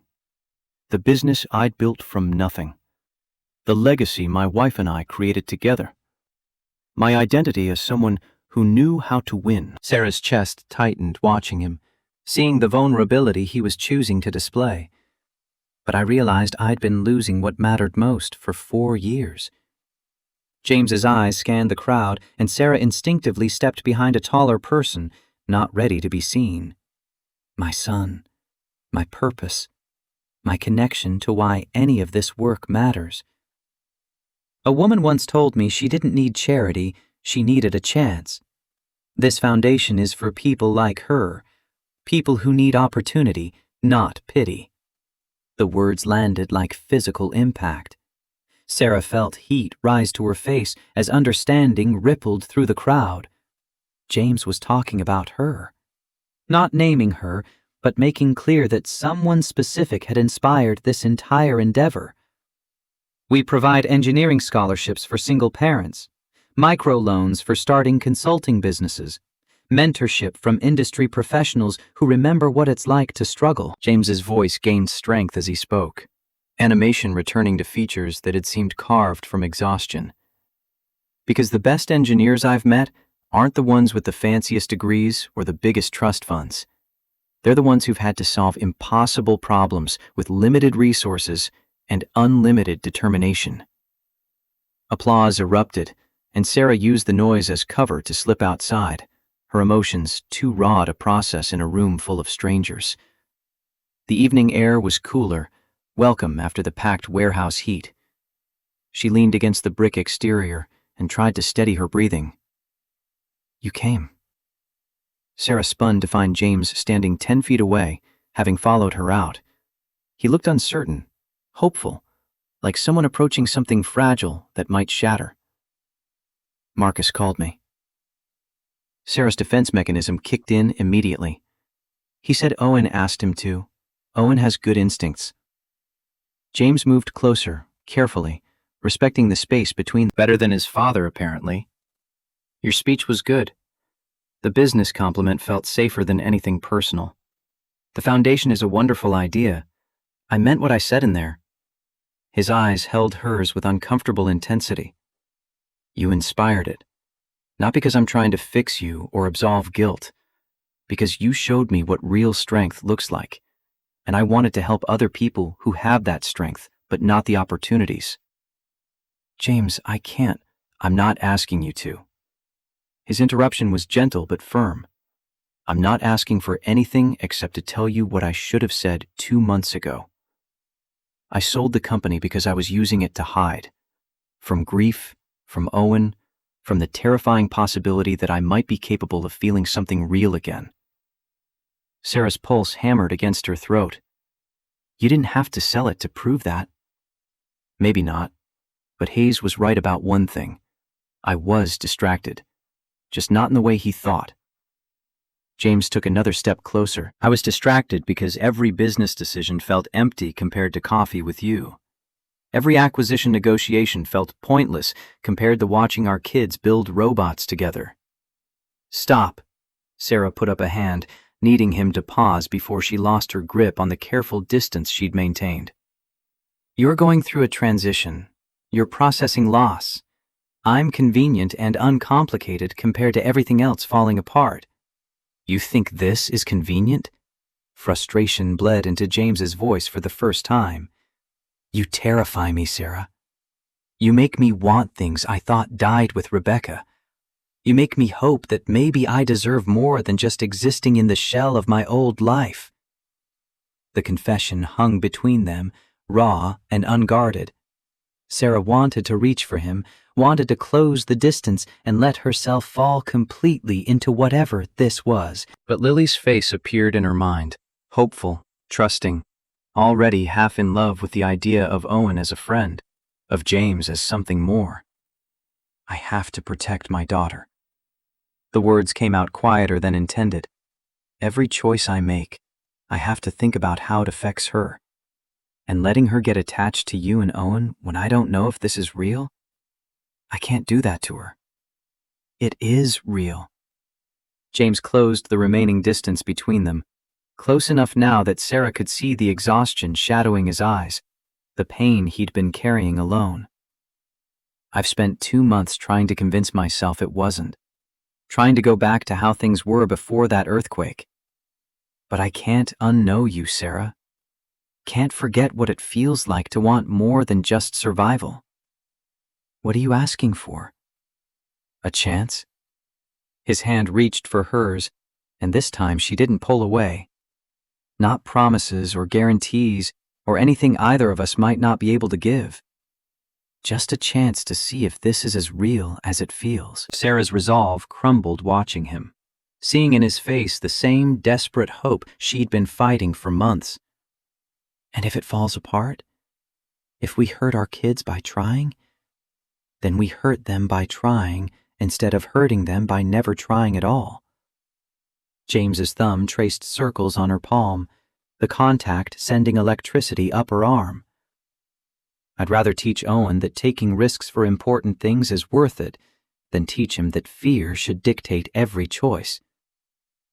The logic was sound, terrifying, exactly what Sarah had been telling herself while doing the opposite.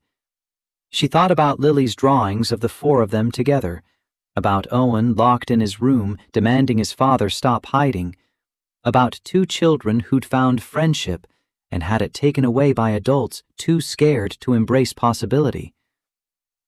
One condition. Sarah's voice came out steadier than her racing heart. We go slow.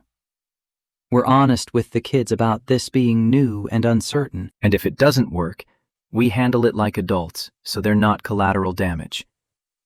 Deal. James smiled for the first time since the conversation started. How slow is slow?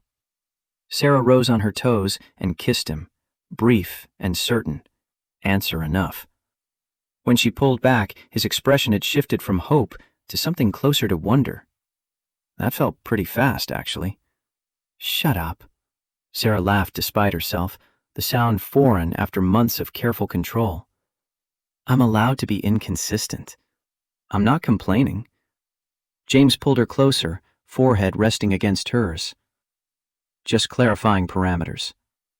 They stood like that for a long moment, the warehouse party continuing without them, the city humming around them, indifferent to the small miracle of two broken people choosing to try. The next 6 months unfolded in increments, careful, deliberate, testing the foundation before building higher.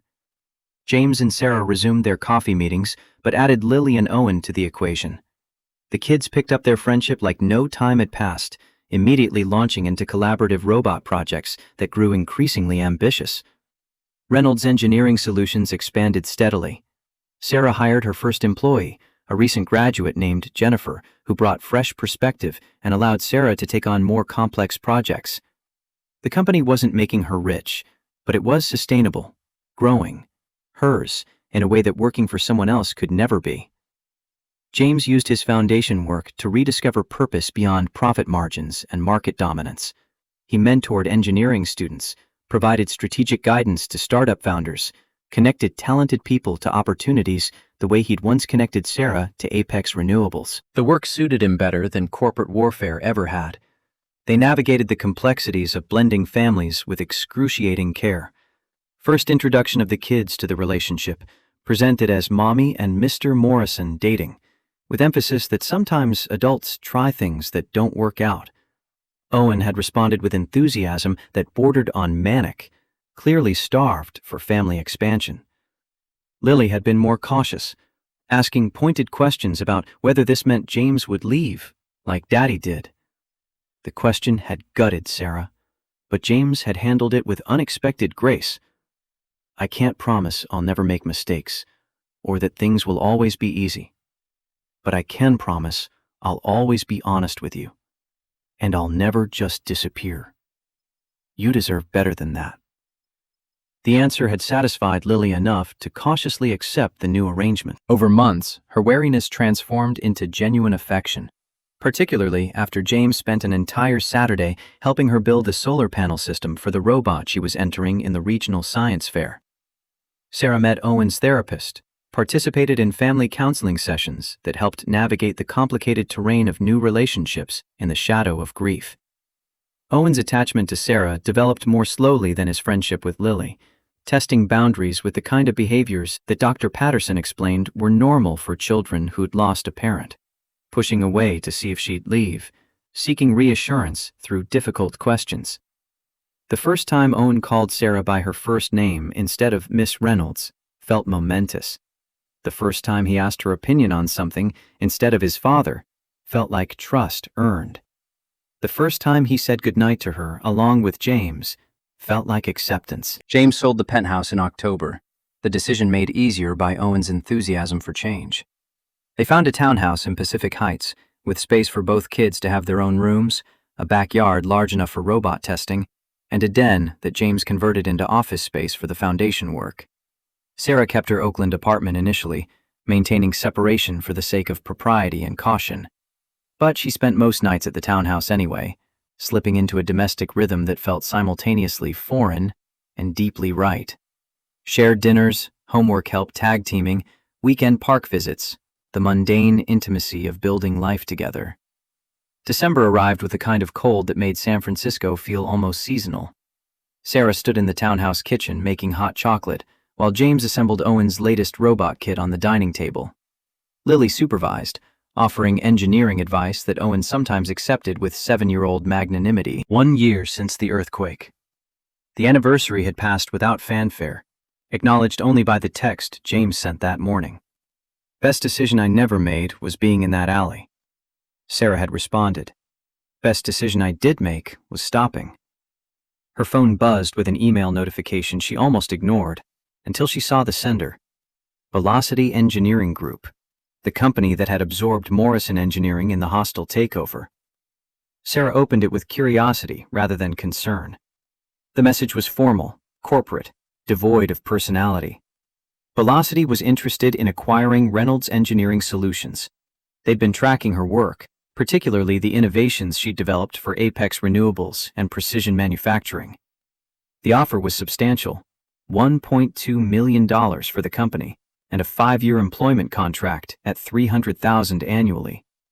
Sarah read it twice, then a third time, the numbers refusing to feel real. This was security beyond anything she'd imagined. College funds for Lily, complete elimination of all debt, the ability to stop worrying about every unexpected expense. She should be thrilled. Instead, she felt hollow. James looked up from the robot assembly, noticed her expression. "Everything okay?" Sarah handed him the phone without speaking.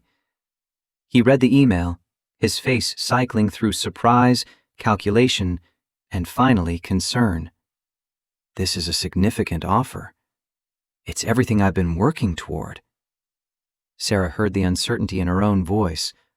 Financial security, stability for Lily. No more 60-hour weeks or worrying about contract renewals. But I'd be working for someone else again, giving up the independence I fought for. She took the phone back, stared at numbers that should solve everything. They'd control my projects, my schedule, my creative direction. I'd be an employee, not an owner. James set down the robot component he'd been holding. "What does your gut tell you?" "That I'm scared." Sarah's admission came easier than expected. Scared that turning this down means I'm being stupid and prideful. Scared that accepting it means I'm selling out everything Reynolds Engineering stands for. What does it stand for? The question made Sarah pause, really consider. It stands for solving problems my way, building something that's mine, showing Lily that sometimes the harder path is worth it if it means being true to who you are. Then I think you have your answer. James's voice carried no judgment, only support.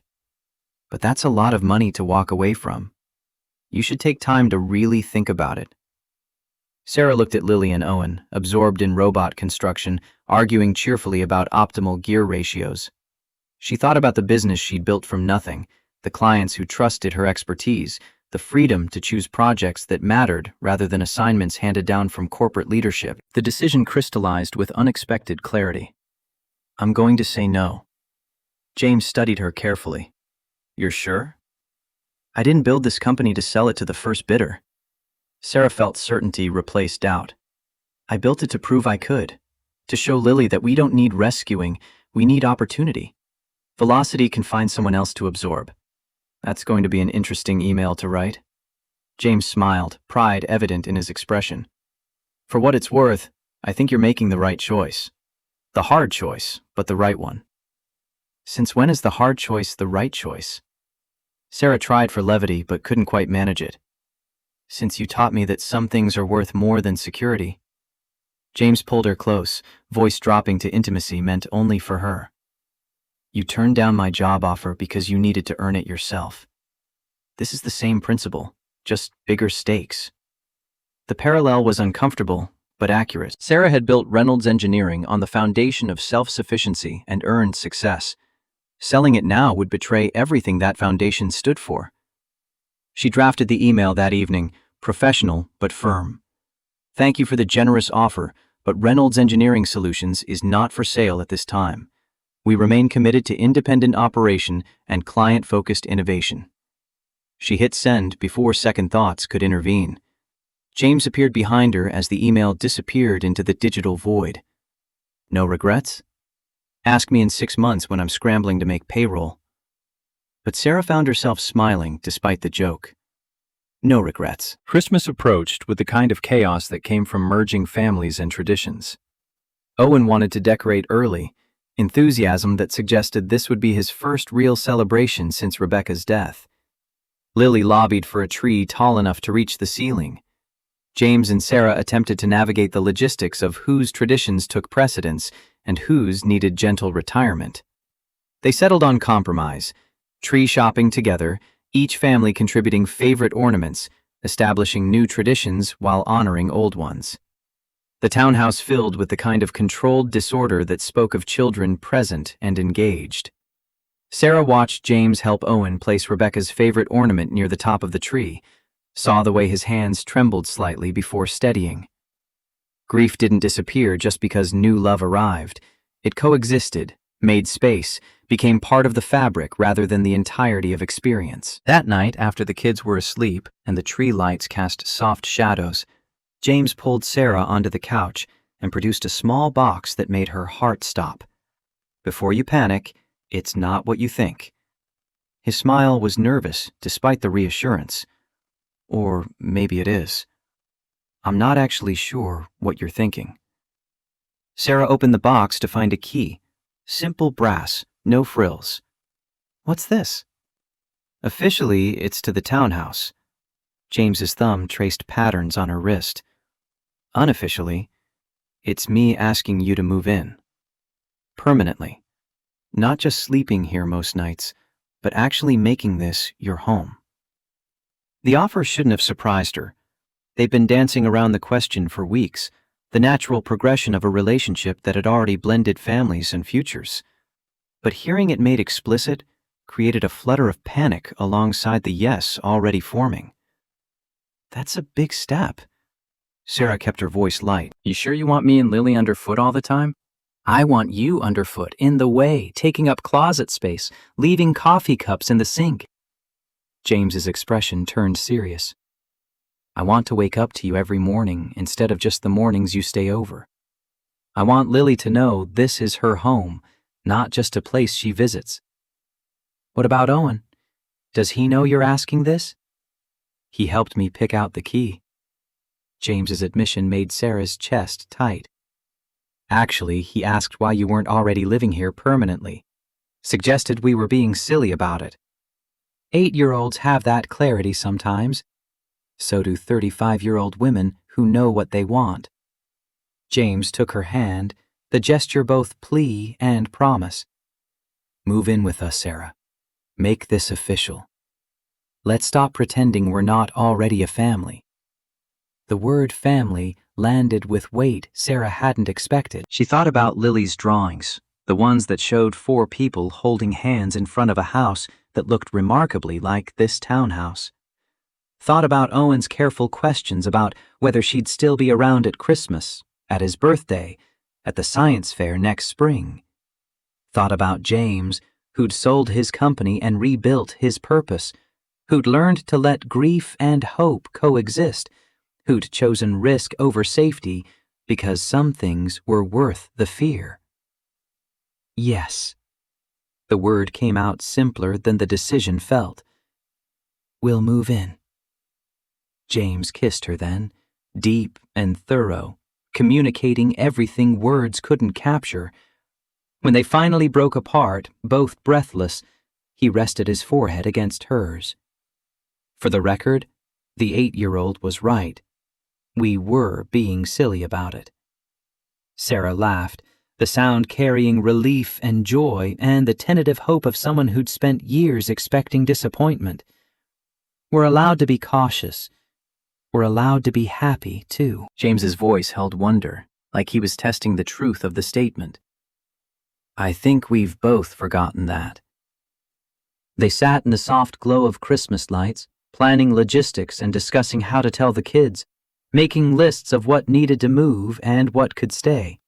Practical conversations that masked the profound shift underneath.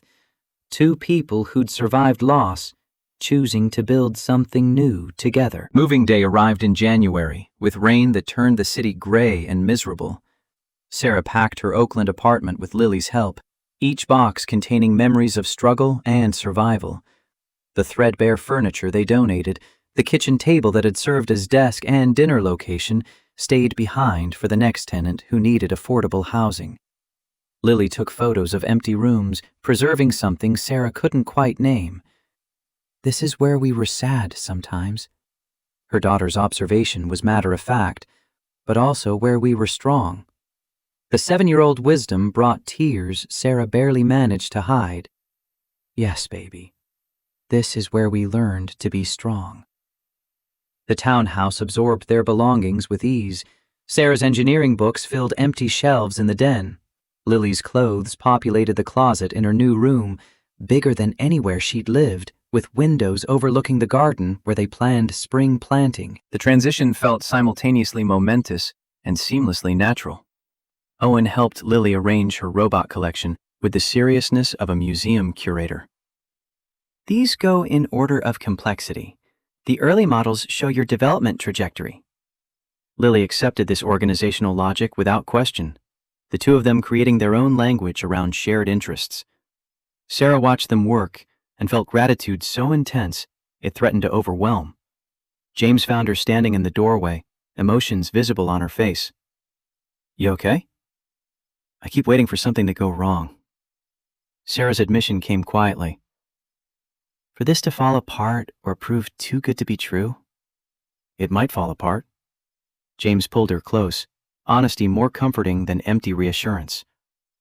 "We might fight or struggle or discover we're terrible at cohabitation, but we'll face it together instead of alone." The realism grounded her more than promises could. This was real, messy and uncertain and requiring constant work, but real in ways that mattered. February brought the first real test. Reynolds Engineering hit a rough patch when Precision Manufacturing delayed payment on a major invoice, creating cash flow problems that Sarah had planned around but not anticipated being this severe. She had payroll to meet, rent on the office space, supplier invoices coming due. The shortfall was temporary but significant. James found her at midnight doing calculations that refused to balance, stress evident in every line of her body. "Talk to me. Precision is 60 days late on payment." Sarah didn't look up from the spreadsheet. "I have 30 days of operating capital left. If they don't pay soon, I'll have to lay off Jennifer or miss rent or both." "How much do you need?" "No." Sarah's response was immediate and sharp. "I'm not borrowing from you." "I wasn't offering a loan. I was offering help." James sat across from her, expression patient. "Partners help each other, Sarah. We're not business partners." The distinction felt critical. "Reynolds Engineering is mine. I won't build it on your money." "Then what's your plan?" Sarah had been avoiding that question. The options were limited and uniformly bad. Emergency business loan at predatory interest rates, personal credit cards she'd just finished paying off, or begging Precision for partial payment. None of them aligned with the independence she'd fought for. "I'll figure it out." The words sounded hollow even to her. "You're allowed to accept help without it meaning failure." James's voice carried frustration now. "I'm not trying to rescue you or take over your company. I'm trying to be your partner in the actual sense of the word."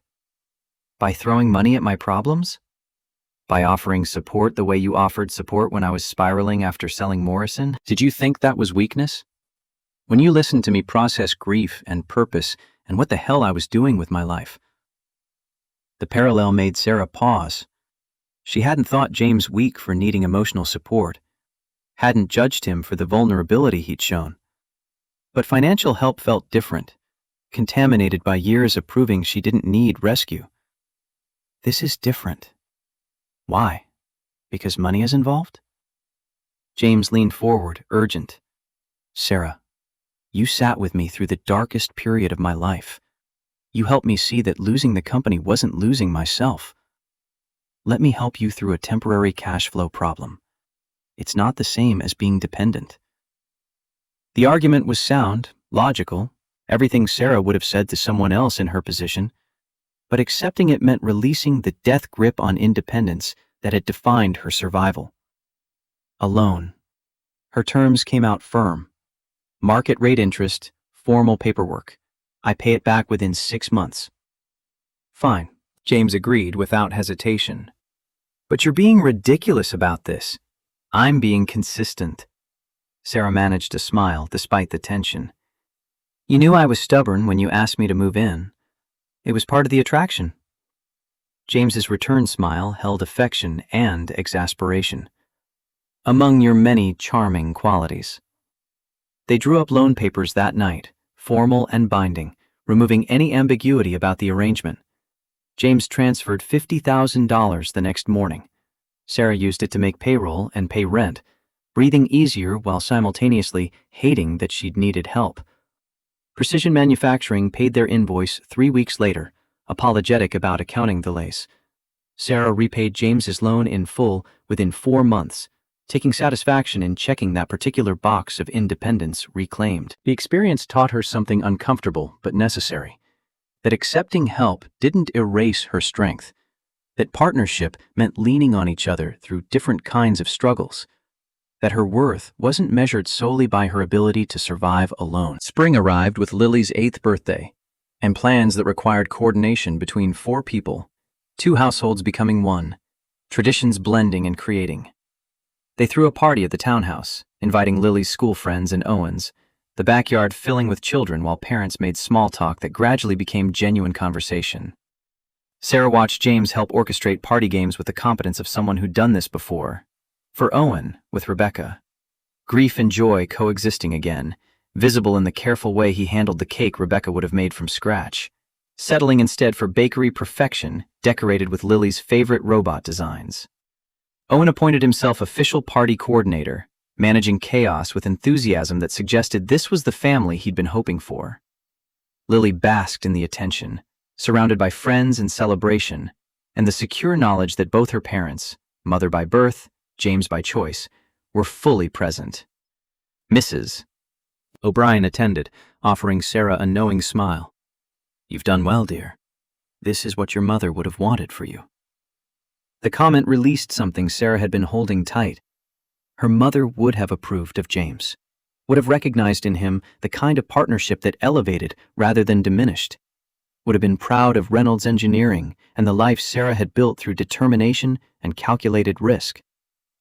That evening, after the guests left and the kids crashed from sugar and excitement, James and Sarah cleaned up with the comfortable silence of people who'd learned each other's rhythms. He washed, she dried. Domestic choreography that felt earned rather than assumed. "Owen asked me something today." James's tone suggested the question had weight. "He wanted to know if you were going to be his mom now that you live here." Sarah's hand stilled on the dish she was drying. "What did you tell him?" "That you already are, in all the ways that matter, but that he should ask you what he wants to call you." James set down the dish he'd been washing. He doesn't want to forget Rebecca, but he also wants to acknowledge what you are to him. The trust embedded in that statement threatened to undo Sarah completely. "What about you? What do you want?" "I want whatever makes Owen comfortable and honors Rebecca's memory." James turned to face her fully. "But selfishly, I want him to see you as family, as permanent, as someone who's not going anywhere."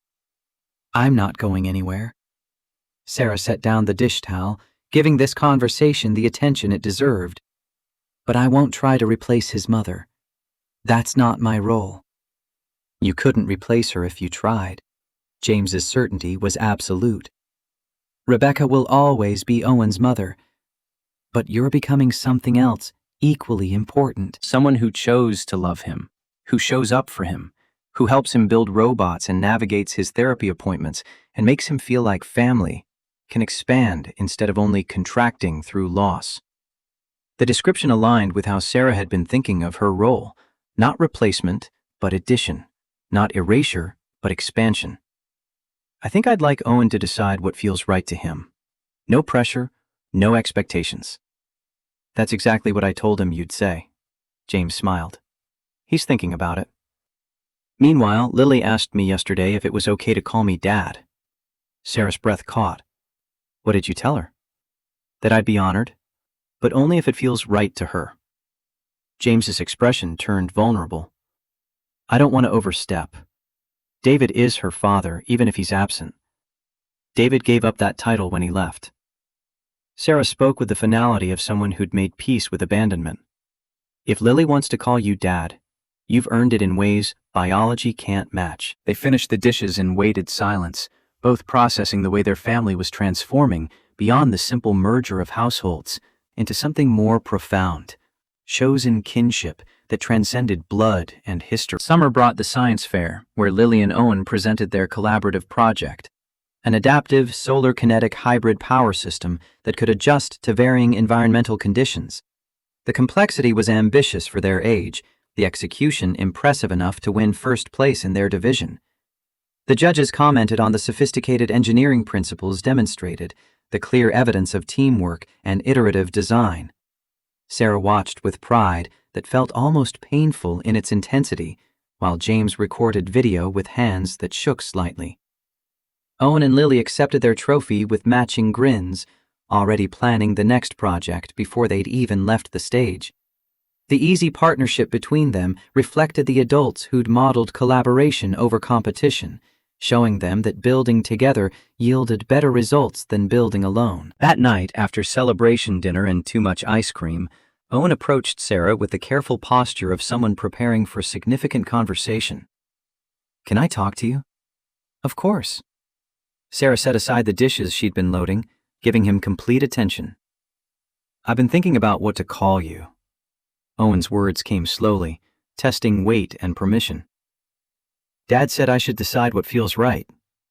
"You should." Sarah kept her voice gentle. "There's no wrong answer, Owen." "I don't want to call you Mom." His honesty was direct, unvarnished. "Mom was my mother. She's gone, but she's still my mom." "I understand." Sarah's agreement was immediate. "I'm not trying to be your mom. I'm trying to be something else." "That's what I thought." Owen's shoulders relaxed slightly. "So I was thinking maybe I could call you Sarah Mom? Like two words together.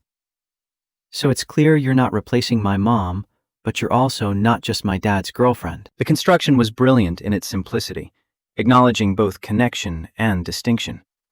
Sarah felt her eyes sting with tears she refused to shed in front of this boy, who was offering her something precious. "I think that's perfect." Her voice came out steadier than expected. "Sarah, Mom works really well." Owen nodded, satisfied with the resolution. "Okay, that's what I'll call you then. Sarah Mom." He hugged her briefly, the contact still slightly awkward as he navigated physical affection with someone who wasn't his biological parent. But it was genuine, offered freely, and Sarah accepted it as the gift it was. James watched the interaction from the kitchen doorway, emotion naked on his face. Later, in the privacy of their bedroom, he pulled Sarah close with an intensity that spoke of gratitude beyond words. "Thank you for loving my son. He makes it easy." Sarah settled against him, feeling the steady beat of his heart. They both do. Lily started calling James Dad 3 weeks later, the transition so natural Sarah almost missed the first instance. It happened over breakfast, casual request for orange juice delivered with, "Dad, can you pass the juice?" as though the word had always belonged to him. James handed over the juice with shaking hands, expression carefully neutral in a way that suggested massive internal reaction.